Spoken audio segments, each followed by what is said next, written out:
అందరికీ నమస్కారం. ద్రాక్షారామం భీమేశ్వర స్వామి వారి దేవాలయానికి సంబంధించి ఒక ఆర్టికల్ 30వ తారీఖున అనౌన్స్ చేసిన ఆర్టికల్ 31వ తారీఖున ఆంధ్రప్రభలో పడ్డది. దానికి కాకినాడ ప్రభా న్యూస్ అని చెప్పి ఆ ప్రతినిధి ఇచ్చినట్టు ఉన్నాడు. ఆయనకి ఈ ద్రాక్షారామం భీమేశ్వరం ఆలయం ఈవో తారకేశ్వరరావు డైరెక్షన్లో ఆయన చెప్పింది ఆయన రాసాడేమో, ఏమీ తెలుసుకోకుండానే, ఏమీ ఇన్వెస్టిగేషన్ చేయకుండా, కనీసం ఎవరిని సంప్రదించకుండా రాసేట్టు అనిపిస్తుంది నాకు. దానికి ఆయన పెట్టిన హెడ్డింగ్ ఏంటంటే ఆరామం అంటే పంచారామాల్లో ఆరామం కనుమరుగవుతుందా. అది మీకు తమిళ కూడా పెట్టాను. అది ఆరామం కనుమరుగవుతుందా అని చెప్పి మెయిన్ పేజీలో రాశారు ఆయన. అది ఈ ఈవో తారకేశ్వరరావు నాకు తెలిసినంత వరకు విజయరాజు గారి డైరెక్షన్లో నడిచింది. వీళ్ళందరికీ సంబంధించి ఇది 2వ పేజీలో, మొదటి పేజీ తర్వాత ఇది మళ్ళీ చాలా కథ రాశారు. ఇందులో ఏం రాశారంటే, ఇందులో ఓ పెద్ద ఆర్టికల్. అందులో ఏంటంటే చాలా విషయాలు ఈవో గారు వాళ్ళ పై ఉన్నతాధికారి డీసీ గారి పర్యవేక్షణలో జరిగిందని చెప్పి నేను చెప్తున్నాను కదా. దాని కారణాలన్నీ కూడా నెక్స్ట్ ఎపిసోడ్లో ఇది 3వ భాగంలో నేను తెలియజేస్తాను పూర్తిగానే.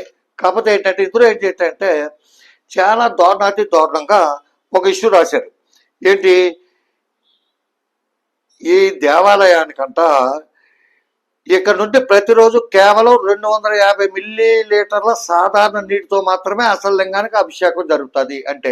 అంటే భక్తులంతా ఏమనుకుంటారు అంటే, మనం అభిషేకానికి పట్టుకెళ్ళి కనీసం జలం కూడా ఆ దేవుడి మీద జమ్మరు అనే విధంగా, ఆ దేవుడికి మనం అభిషేకం చేసుకునే ఆస్కారం లేదు అని చెప్పి అనే విధంగా వాళ్ళు క్రియేట్ చేసి రాశారు. మీకు ఇక్కడ పెడతాను చూసుకోండి, తమిళలో కూడా పెట్టాను. ఆర్కియాలజీ డిపార్ట్మెంట్ వాళ్ళతో, మూర్తి గారు అనే ఆయనతో నేను రాత్రి మాట్లాడటం జరిగింది. రాత్రి కాదు, నేను మధ్యాహ్నం మాట్లాడాను. ఆయన ఏం చెప్పాడంటే, దేవాలయానికి సంబంధించి ఏమైనా విగ్రహాలు కానీ అవి కానీ ఏమన్నా దెబ్బతినకుండా ఉండడానికి పర్యవేక్షణ లేకపోతే వాటిని కాపాడే డ్యూటీ తప్ప మాది. మేము దేవాలయాలకు సంబంధించి, పూజలకు సంబంధించి, పునస్కారాలకు సంబంధించిన వ్యవహారంలో మేము జోక్యం చేసుకోం. అది మా డ్యూటీ కాదు, మాకు తెలియని విషయం. అది ఎంత నీళ్ళతో చేస్తారో ఏంటనేది. అంటే ఈ కెమికల్స్ కలిపిన ఈ నెయ్యిలు కానీ పాలు కానీ వీటితో చేయవద్దని చెప్పాము. జలాలతో చేయమన్నా కానీ 250 మిల్లీలీటర్తో చేయండి, 180 mlతో చేయండి, లేకపోతే 3 ounces చేయండి అని చెప్పి ఎవరికీ చెప్పలేదని చెప్పాడు. మరి వీళ్ళు మరి ఎక్కడి నుంచి సంపాదించారు ఈ న్యూస్. కాకపోతే ఇందులో కూడా దీన్ని చాలా పొలిటికల్గా తీసుకొచ్చి, అంటే ఇప్పుడు తెలుగుదేశం గవర్నమెంట్ ఉన్నదన్న ఉద్దేశంతో స్వరూపానంద స్వామి కుట్ర అంట, తర్వాత వైకాపా స్వామీజీ రాజకీయం అంట, ఈవో నుంచి ₹1,00,000 డిమాండ్ చేస్తారంట. ఆ డిమాండ్ చేసిన నా కొడుకు ఎవడో ఆడి పేరు చెప్పచ్చు కదా. ఎందుకు డిమాండ్ చేస్తారు? దేవాలయానికి సంబంధించి డిమాండ్ ఎందుకు చేస్తారు? దేవుడి కార్యక్రమానికి సంబంధించి ఎవడైనా వచ్చి నాకు 1,00,000 ఇవ్వండి, లేకపోతే ఏం చేస్తారు? మీరు దేవాలయంలో దోషేస్తున్నదే పలానా ఇష్యూలో పలానా డబ్బు తినేశారు, డిబ్బీలు పట్టుకుపోయారు, మీరు డీసీ గారు కలిపి ఇలా చేశారు అని ఏమన్నా విషయం ఉంటే అది చెప్తాడు. మీరు కమిషనర్ గారు మోసం చేసేలా డబ్బు పాటు చేసుకున్నారు, లేకపోతే కమిషనర్ గారు మీరు మోసం చేశారు, లేకపోతే మీ డిఈఓ మీరు కలిపి దోశారు, లేకపోతే మీరు ఒక్కళ్ళే దోశారు అని ఏమైనా గుట్టు పత్రికా విలేకరికి ఎవరికైనా దొరికితే ఆయన పేపర్లో వేయాలి ధర్మంగా. కాకపోతే ఎవడైనా బ్లాక్మెయిల్ ఏదో ఎవడైనా ఉంటే ఆడు బ్లాక్మెయిల్ చేస్తాడు, నాకు డబ్బు ఇవ్వండి లేకపోతే నేను చెప్పేస్తాను అందరికీ అని చెప్పి, భావిత తరాల ప్రయోజనం కోసం ఈ నిర్ణయం తీసుకున్నామని చెప్పి, తర్వాత పురావస్తు దేవాదాయ శాఖలు ఈ నిర్ణయాన్ని తీసుకున్నాయని చెప్పి అంటారు. పురావస్తువులతో ఇందులో ఏ విధమైన సంబంధం లేదంట. కేంద్ర పురావస్తు శాఖ హైకోర్టు ఆదేశాల మేరకే నర్మదా బాణలింగాన్ని ఏర్పాటు చేస్తున్నామని చెప్పి, ఏ లింగం ఏర్పాటు చేయాలనేది చెప్తూ పురావస్తు శాఖ యొక్క డ్యూటీ కాదు. కమిషనర్ రాతపూర్వక అనుమతి ఇచ్చిన తర్వాతే ఈ లింగానికి అభిషేకాలు ప్రారంభిస్తున్నాం అని చెప్పి అన్నారు. కానీ నిన్న పెట్టాను నేను, ఈరోజు ఉదయం చూశారు కదా. దాంట్లో ఏముంది, వాళ్ళు 16వ తారీఖునే ప్రెస్ మీట్ పెట్టారు, 17వ తారీఖునే ఒక వీడియో రిలీజ్ చేశారు.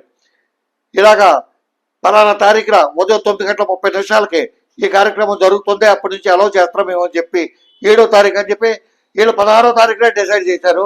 కాకపోతే ఏంటంటే కమిషనర్ రాతపూర్వక అనుమతి, కమిషనర్ గారిని మొన్న అడిగారు, 3 రోజుల క్రితం అడిగితే దీన్ని ఇంకా నా దృష్టికి వచ్చింది కానీ ఇంకా పర్మిషన్ ఇవ్వలేదని చెప్పి ఆయన చెప్తాడు.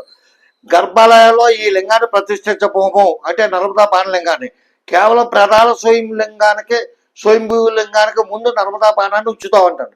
ఉంచుతం ఏంటో ప్రతిష్ఠించడం ఏంటో అనేది భగవంతుడికి తెలియాలి, లేకపోతే ఈ వంశపారంపర్య అచ్చులకి వీళ్ళకి తెలియాలి తప్ప ఈ డిపార్ట్మెంట్ వాళ్ళకి ఎవరికీ తెలియదు.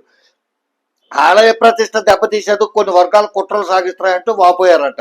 ఆయన వాపోయారా, లేకపోతే ఈ న్యూస్ రాసిన ప్రభా చూసి ప్రతినిధి వీళ్ళంతా కలిపి కొమ్మక్కైపోయి వాపోయారో, లేకపోతే వీళ్ళకి ఎవరెవరితో ఏమేమి సంబంధాలు ఉన్నాయో అన్నీ కూడా రేపు ఎపిసోడ్లో చెప్తాను. ఏమైనా చెప్పేది ఏంటంటే, ఈవో తారకేశ్వరరావు ఏంటంటే భవిష్యత్ తరాలు కూడా స్వామివారిని ఇలాగే దర్శించుకునే వెసులుబాటు కోసమే పురావస్తు దేవాదాయ శాఖలు ఈ నిర్ణయాన్ని తీసుకున్నారు. ఏంటి భవిష్యత్ తరం, మన తరానికే మనం దిక్కులేదు. బయటకు వెళ్తే ఇంటికి వస్తావో లేదో తెలియదు, ఎప్పుడు చచ్చిపోతావో తెలియదు. నిలబడ్డ మనిషి నిలబడ్డ టాటాకి వచ్చి చచ్చిపోతున్నాడు. ఈ కరోనా వచ్చిన తర్వాత దాని ఎఫెక్ట్ ఎంతవరకు ఉంది అనేది ఇప్పుడు వరకు ఎవడో కూడా శాస్త్రజ్ఞులు ఇంకా పరిశోధనలు చేస్తారు తప్ప ఇంకా రిలీజ్ చేయలేదు. ఎప్పుడు చచ్చిపోతాము, మీరు ఇటువంటి దేవుడికి ఇటువంటి తప్పుడు పనులు ఇవన్నీ చేస్తే ఏ భూకంపంతో ఏ వరదలు వచ్చి మొత్తం అంతా చచ్చిపోతామేమో, అది వేరే విషయం. కానీ అది వేరే విషయం. కేంద్ర పురావస్తు శాఖ హైకోర్టు ఆదేశాల మేరకే నర్మదా బాణలింగాన్ని ఏర్పాటు చేస్తున్నామన్నారు. కమిషన్ రాతపూర్వక అనుమతి ఇచ్చిన తర్వాతే లింగానికి అభిషేకాలు ప్రారంభిస్తారు.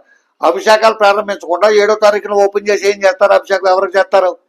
బాణలింగానికే చేసి పనులు అయితే ఇప్పుడు ఉన్న విధంగానే చేయొచ్చు కదా. కమిషనర్ ఆయన రాతపూర్వక అనుమతి ఇచ్చిన తర్వాతే చేయొచ్చు కదా. ఆలయ ప్రతిష్టను దెబ్బతీసేందుకు కొన్ని వర్గాలు ఆలయాలకి ఏమైనా కాంప్లెక్స్ పక్కన ఏమైనా వెంకటేశ్వర దేవాలయం వెంకటబాబు చేస్తాడా, లేకపోతే శ్రీరాముల వారి దేవాలయం శ్రీరాముడు చేస్తాడా, లేకపోతే ఆ భక్తులు చేస్తారా?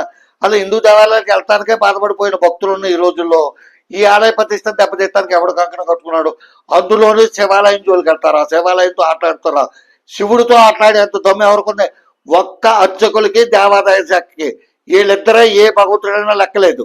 ఎవరి దగ్గర సొమ్మైనా తినేస్తానికి నేర్పలు వీళ్ళు కాబట్టి వీళ్ళే చేస్తున్నారు తప్ప వేరే వాడు ఎవడో చేయట్లేదు అని చెప్తూ నెక్స్ట్ ఎపిసోడ్లో ఈ డీసీ గారు ఎవరైతే ఉన్నారో విజయరాజు గారు, ఈయన భాగవతం, ఈ తారకేశ్వరరావు, వీళ్ళిద్దరికీ ఉన్న అవినాభావ సంబంధానికి సంబంధించిన ఒక మంచి వీడియో వీళ్ళిద్దరు ఫోటోలతో ఉన్నది తమ్మునైల్ గా పెట్టి మీకు నెక్స్ట్ వీడియో మరి కొద్దిసేపట్లో వస్తుంది.